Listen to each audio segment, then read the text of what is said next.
আজকে আমরা পড়ব the centre of a group, মানে এটা সাবগ্রুপের কিছু উদাহরণ সম্পর্কে আমরা জেনে নেব। প্রথম সাবগ্রুপ হচ্ছে the centre of a group.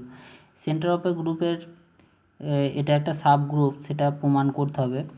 কি দেওয়া আছে থিওরেমটা, let G composition be a group, মানে জিটা একটা group, H be a subset define by, H হচ্ছে জি এর একটা সাবসেট। কীভাবে এইচটা ডিফাইন করা আছে, এইচ হলো x belongs to G such that x compose G equal to G compose x for all G belongs to G, মানে বলতে চাইছে এইচ এর মধ্যে সেই সমস্ত জি এর এলিমেন্টগুলো থাকবে যারা জি এর প্রত্যেকটা এলিমেন্টের সঙ্গে কমিউটেটিভ প্রপার্টি ফুলফিল করবে। মানে ধরে নাও এক্স জি এর মধ্যে আছে, এবার এক্সটা যদি জি এর মানে জি এর মধ্যে যত গোটা এলিমেন্ট আছে সবারই সঙ্গে যদি এইরকম কম্পোজিশন ফুলফিল করে, মানে x composition G equal to G composition x, এই কমিউটেটিভ প্রপার্টিটা ফুলফিল করে, তবে বলবো আমরা এইচটাকে বলবো একটা সাবগ্রুপ অফ জি কম্পোজিশন। মানে এইচটা ডিফাইন করা আছে, এবার আমরা সাবগ্রুপ প্রমাণ করতে হবে আমাদেরকে এটা একটা। এবার প্রুফটা করব। প্রুফটা কীভাবে করব, আমরা প্রথমে একটা সাবগ্রুপ প্রমাণ করতে হলে, আমি আগেই দেখিয়েছিলাম যে সাবগ্রুপ প্রমাণ করতে হলে দুটো প্রপার্টি ফুলফিল করতে হয়। একটা এ বি বিলংস টু যদি এইচ হয়, তাহলে এ কম্পোজ বিটা এইচের মধ্যে থাকতে হবে 1 নম্বর কন্ডিশন।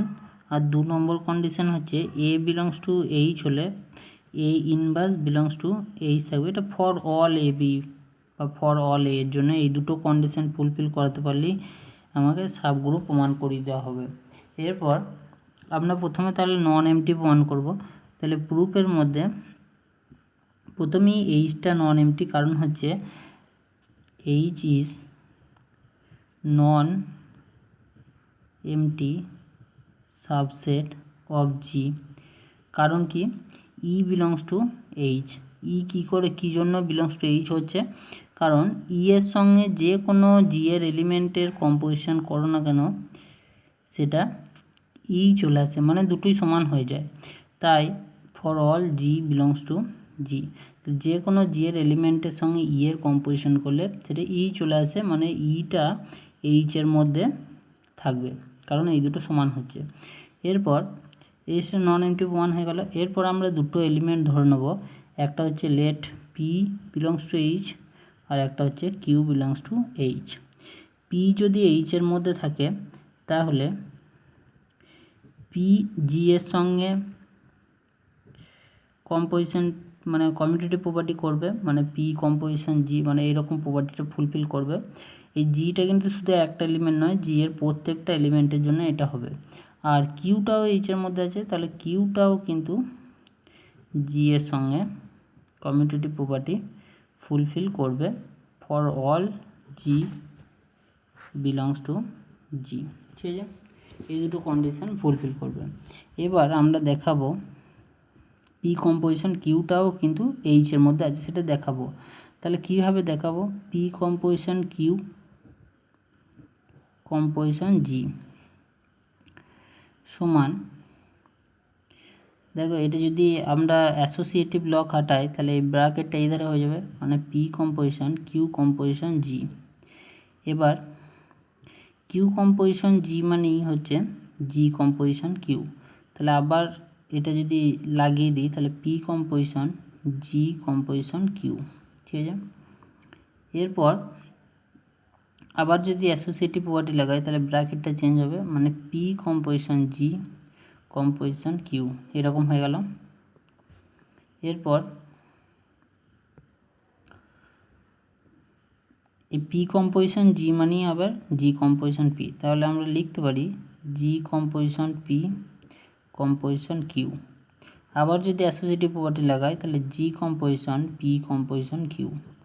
তাহলে আমরা কি পেলাম, আমরা এইটার সঙ্গে জি এর কম্পোজিশন করেছিলাম দিয়ে জি কম্পোজিশন এটা পেলাম। তাহলে পি কম্পোজিশন কিউটাও কিন্তু জি এর সঙ্গে অ্যাসোসিয়েটিভ প্রপার্টি ফুলফিল করছে, তাহলে পি কম্পোজিশন কিউটা কিন্তু এইচ এর মধ্যে থাকবে। তাহলে আমরা পেলাম কি, P Q belongs to H implies that P composition কিউটা বিলংস টু এইচ।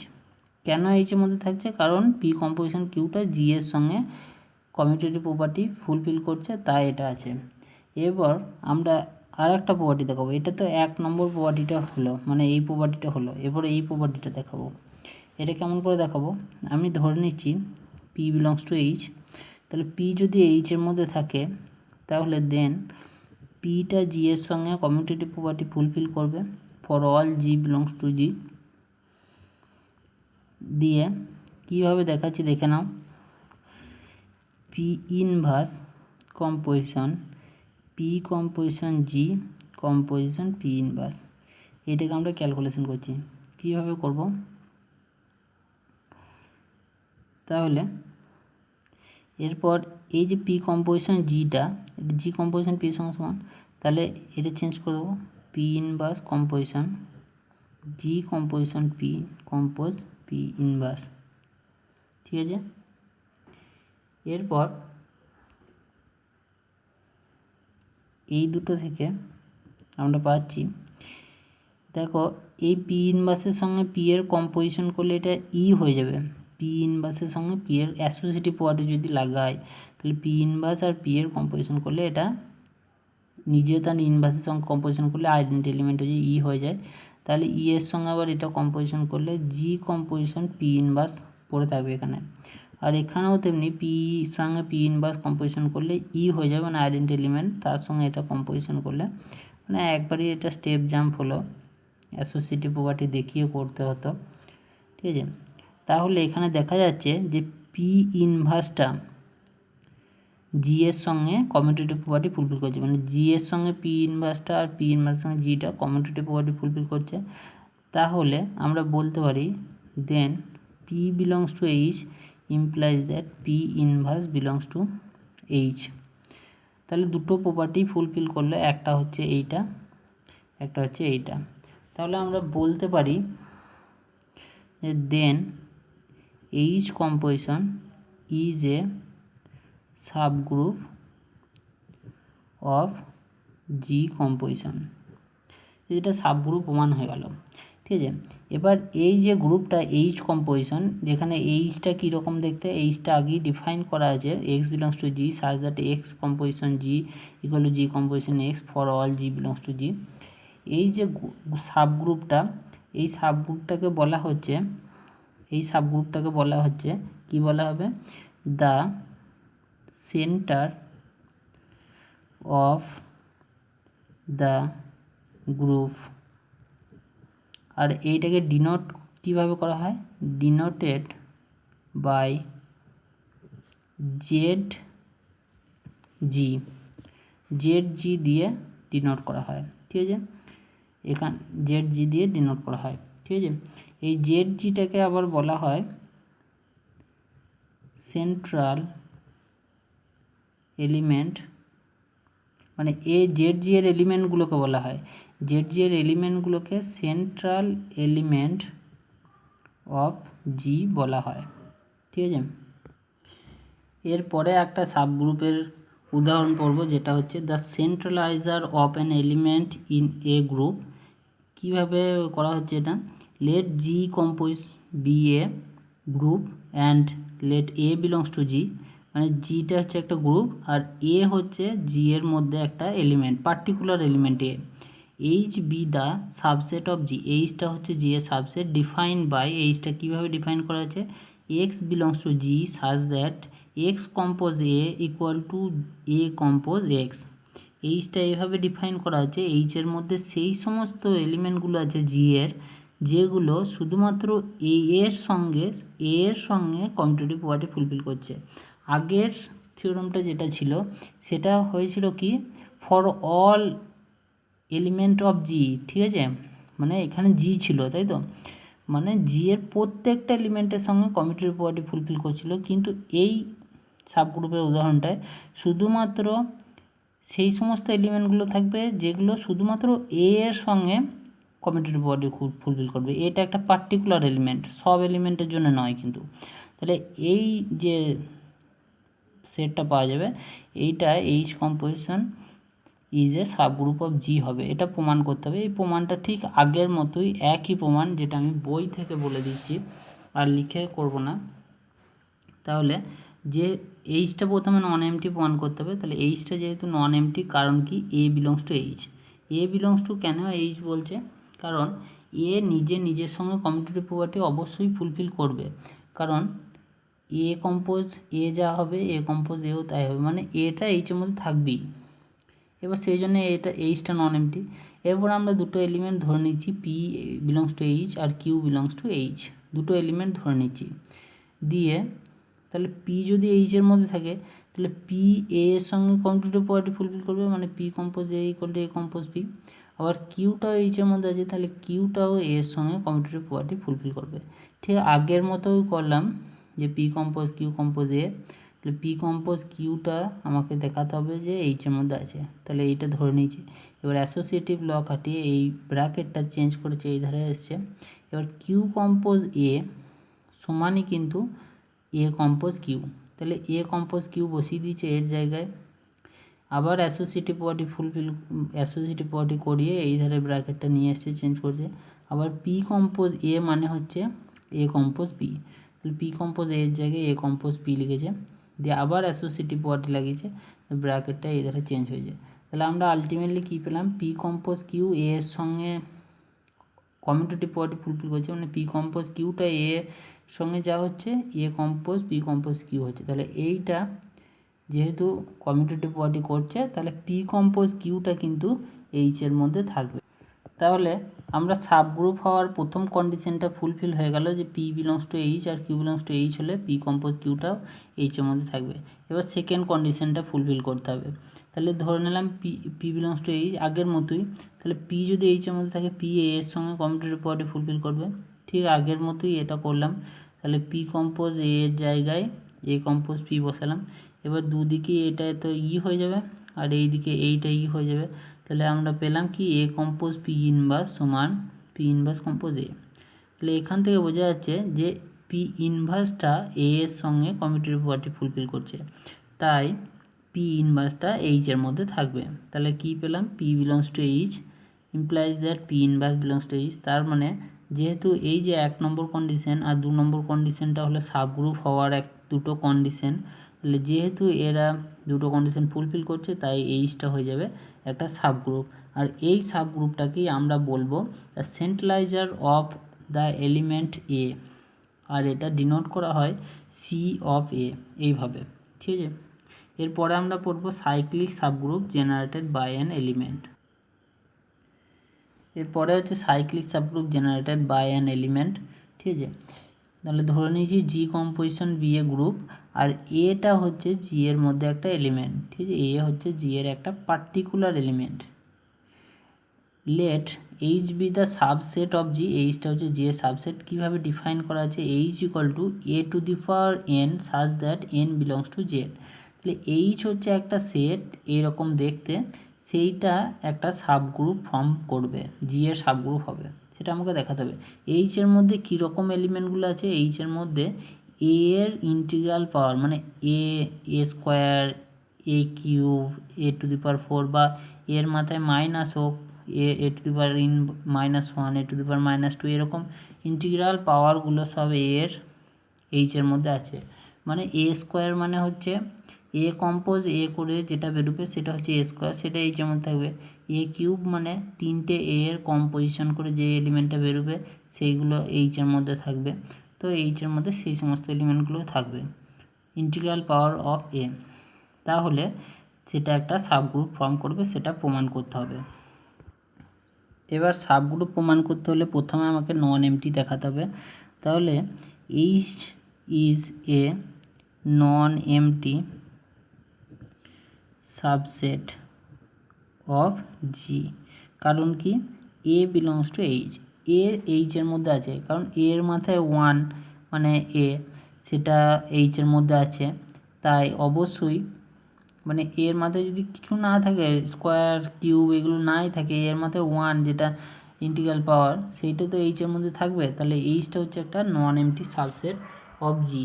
এবার আমরা সাব গ্রুপে দুটো কন্ডিশন ফুলফিল করাবো, সেই জন্য আমি ধরে নিলাম পি বিলংস টু এইচ আর কিউ বিলংস টু এইচ, ঠিক আছে। তো পি যদি এইচের মধ্যে থাকে তাহলে পিটাকে আমরা লিখতে পারবো এ টু দি পাওয়ার কিছু একটা লিখতে পারবো ইন্টিজার, আর কিউটা কারণ এইচের মধ্যে এলিমেন্টগুলো এ টু দি পাওয়ার ইন্টিগ্রাল পাওয়ার আকারে লেখা যাবে, তাহলে পিটাকেও আমরা এর কোনো ইন্টিগ্রাল পাওয়ার আকারে লিখতে পারবো, আবার কিউটাকেও আমরা লিখতে পারবো A to the power S, where R আর এসটা বিলংস টু জেড, মানে আর আর এসটা ইন্টিজার। ঠিক আছে, then P compose Q, P compose কিউটা কী হবে, তাহলে পি কম্পোজ কিউটা হবে এ টু দি পাওয়ার, এদের যোগ হয়ে যাবে, পাওয়ারে পাওয়ারে যোগ হয়ে যায়, তাহলে আর প্লাস এস। এই আর প্লাস এসটা মানে এই যে এলিমেন্টটা এটা এইচের মধ্যে থাকবে, কারণ হচ্ছে আর প্লাস এসটা জেডের মধ্যে আছে। ভালো করে বোঝো, আর এসটা যদি ইন্টিজার হয় তাহলে তাদের যোগফলটাও ইন্টিজার হবে, আর এই এলিমেন্টটাকে এর মাথায় কিছু একটা ইন্টিজার আকারে লেখা যাচ্ছে, তাই এটা এইচের মধ্যে থাকবে। তাহলে আমরা কি পেলাম যে P belongs to H, Q belongs to H implies that P compose Q belongs to H. 1 নম্বর প্রপার্টিটা ফুলফিল করলো। এবার 2 নম্বর প্রপার্টিটা কীভাবে ফুলফিল করাবো দেখে নিচ্ছি। Let P belongs to H, P যদি এইচের মধ্যে থাকে then P equal to A to the power R আকারে লেখা যাবে, where R belongs to Z. ঠিক আছে, এবার পি ইনভার্সটা কী হবে, পি ইনভার্সটা নিশ্চয়ই এ টু দি পাওয়ার মাইনাস আর হবে। এবার মাইনাস আর কি জেডের মধ্যে আছে? হ্যাঁ, সিন্স মাইনাস আরটা জেডের মধ্যে আছে, স্বাভাবিক ব্যাপার। এখানে আরটা যদি জেডের মধ্যে থাকে মানে আরটা যদি একটা ইন্টিজার, তো মাইনাস আরটাও একটা ইন্টিজার হবে। তাহলে মাইনাস আরটা যেহেতু একটা ইন্টিজার, তাহলে পি ইনভার্সকে এ এর সাম ইন্টিগ্রাল পাওয়ার আকারে লেখা যাচ্ছে, তার মানে পি ইনভার্সটা এইচের মধ্যে আছে। তাহলে আমরা কি পেলাম, then P belongs to H implies that P inverse belongs to H. তাহলে যেহেতু সাব গ্রুপের যে দুটো কন্ডিশন সেই দুটো কন্ডিশন ফুলফিল করে যাচ্ছে, তাহলে আমরা বলতে পারবো H composition is a subgroup of G composition. এটাকে subgroup of G composition বলবো।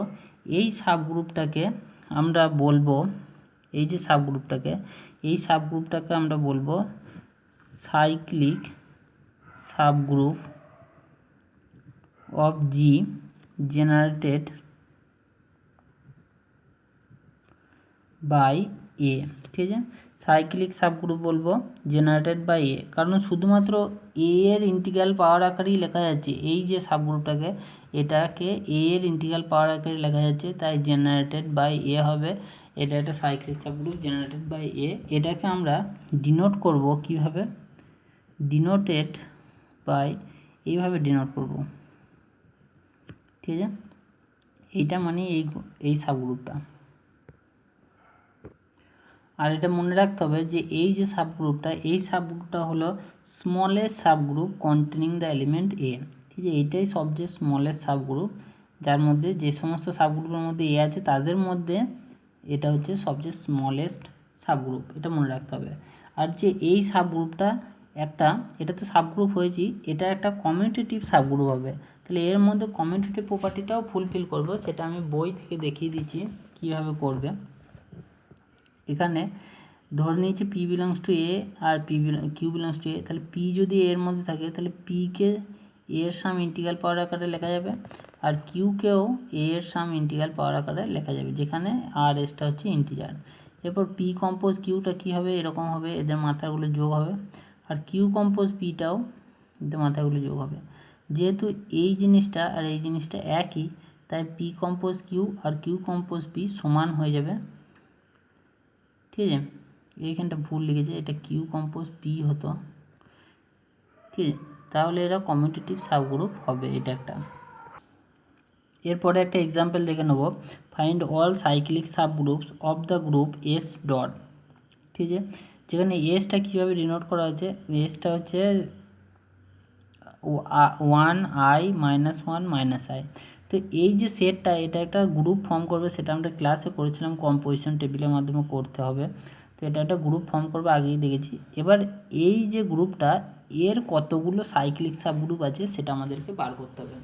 তো আমাকে প্রত্যেকটা এলিমেন্ট দিয়ে চেক করতে হবে। প্রথমে ওয়ানকে চেক করব, তাহলে 1 যদি হয় আমি বলেছিলাম জেনারেটেড বাই এ কে এরকমভাবে লেখা হয়, তো একটা এলিমেন্টকে এইভাবেই লেখা হয় জেনারেটেড বাই এ হলে 1 হলে। তো এখানে আমাকে দেখতে হবে 1 স্কোয়ার 1 স্কোয়ার মানেও কিন্তু 1 কিউব মানেও কিন্তু 1, এইভাবে 1 মাথায় যাই দেওয়া হোক না কেন সেটা কিন্তু 1ই হবে। তাই যতই হোক না কেন এর মানগুলো কিন্তু 1ই আসছে। তাহলে এটা হলে শুধুমাত্র একটাই এলিমেন্ট পাওয়া যাচ্ছে, যেটা হচ্ছে 1। এইটাকে আমরা বলবো ট্রিভিয়াল সাবগ্রুপ। এরপর আমরা পরের এলিমেন্ট দেখছি আই। ঠিক আছে, আই এই যে সেটটা এটা কি হবে সেটা দেখতে হবে। তো প্রথম কথা, এর মধ্যে তো আই থাকবেই, কারণ আইয়ের মাথায় 1 মানে তো আই। এবার আইয়ের মাথায় স্কোয়ার মানে আইয়ের মাথায় 1 মানে আইয়ের মাথায় স্কোয়ার মানে এখানে আইয়ের মান কত √-1। এবার এর স্কোয়ার আছে, তাহলে সেটা বেরিয়ে যাবে -1। তাহলে এর মধ্যে আই তো আছে, -1 আছে, আর কি আছে আইয়ের কিউব দেখি কত। আইয়ের কিউব মানে হচ্ছে এখানে -i হয়ে যাবে, আই স্কোয়ার মানে 1 আর একটা আই পড়ে থাকে -i, তাহলে এখানে -iটাও থাকছে।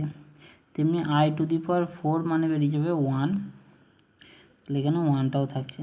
তাহলে এই যে আই দিয়ে জেনারেট করা হলে এর মধ্যে কিন্তু 4টে এলিমেন্টই থাকছে, মানে এই গ্রুপটা নিজেই হয়ে যাচ্ছে। ঠিক আছে, এরপরে -1 দিয়ে দেখি, -1। তো -1-এর ক্ষেত্রে দুটো এলিমেন্ট থাকবে, কারণ -1 স্কোয়ার করলে 1 হবে, -1 কিউব করলে আবার -1 হয়ে যাবে, মানে 1 আর -1 এই দুটোই এলিমেন্ট থাকবে, এদের স্কোয়ার কিউব যাই করা হোক না কেন। এরপর 4 নম্বর এলিমেন্ট হচ্ছে -i।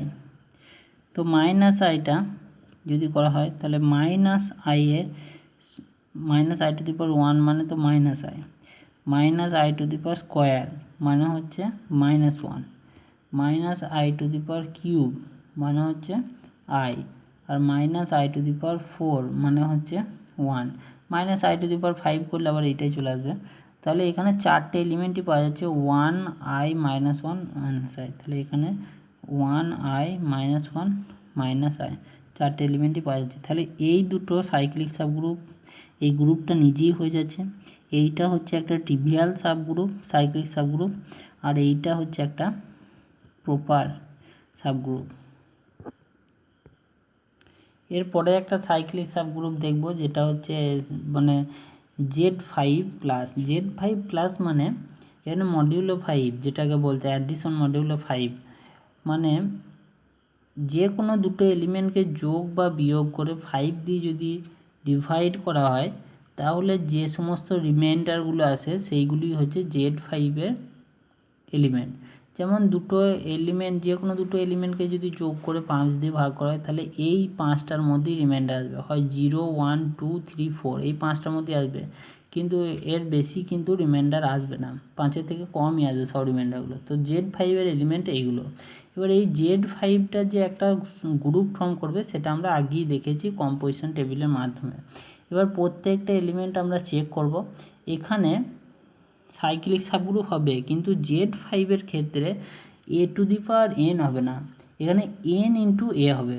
মানে আগেরগুলোর ক্ষেত্রে যেমন a⁴n হচ্ছিল, এইচটা কীরকম হচ্ছিল, x belongs to g, a belongs to, মানে এইচটা হচ্ছিল এরকম a⁴n such that n belongs to z, কিন্তু এর ক্ষেত্রে কিন্তু এইচটা এরকম হবে n × a such that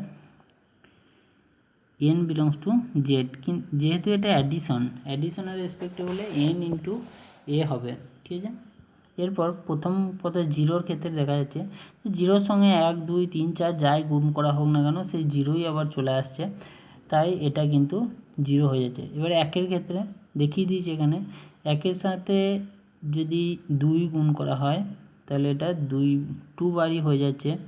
এবার 1-এর সাথে 3 গুণ করলে 3 বার, 1-এর সাথে 4 গুণ করলে 4 বার, 1-এর সাথে 5 গুণ করলে এটা 5 বার হওয়ার কথা, কিন্তু 5 বার এবার 5 এর সাথে এর গুণ করলে 5 হওয়ার কথা, কিন্তু 5কে যদি 5 দিয়ে ডিভাইড করা হয় তাহলে 0 রিমাইন্ডার আসে, সেই জন্য 0 চলে আসছে।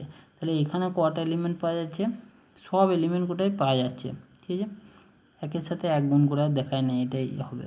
এবার 2-এর ক্ষেত্রেও এইভাবে করেছে, 2-এর সাথে 2 গুণ করে 4, 2-এর সাথে 3 গুণ করে, দেখো এখানে দেখার বিষয় 3 দুগুণে 6, এবার 6কে যদি 5 দিয়ে ভাগ করা হয় তাহলে 1 ভাগশেষ থাকে, অর্থাৎ রিমাইন্ডার থাকে, তাহলে 1 এসছে।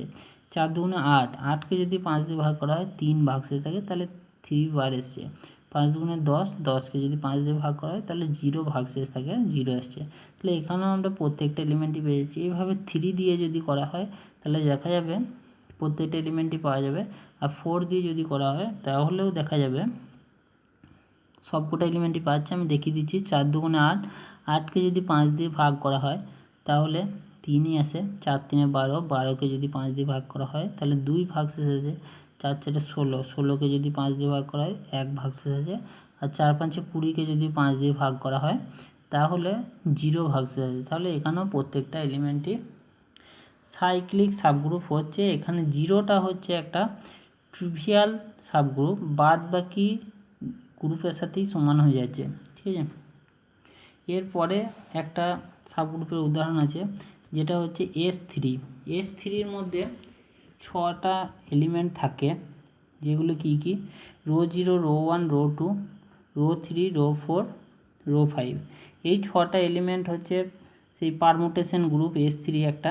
তো এইগুলো সব এক একটা পারমুটেশন, যেটা আগে করা হয়েছে S3 একটা সাব গ্রুপ ফর্ম করবে, সেটা দেখানো হয়েছে। এবার S3-র ক্ষেত্রেও যদি প্রত্যেকটা এলিমেন্টের ক্ষেত্রেই করা হয়, স্কোয়ার, কিউব, 4⁴ যাই করা হোক না কেন এইভাবে হবে, প্রত্যেকটা এলিমেন্ট আসবে। চেক করে দেখতে পারো। যেমন এইটার ক্ষেত্রে আমি বলছি, তো রো 1 তো নিজে তো থাকবেই, 1⁴ করলে। এবার রো 1 স্কোয়ার করলে এটা কি হবে, মানে রো 1 আর রো 1 কম্পোজিশন করলে রো 2 আসবে। এটা কম্পোজিশন টেবিল থেকে দেখতে হবে।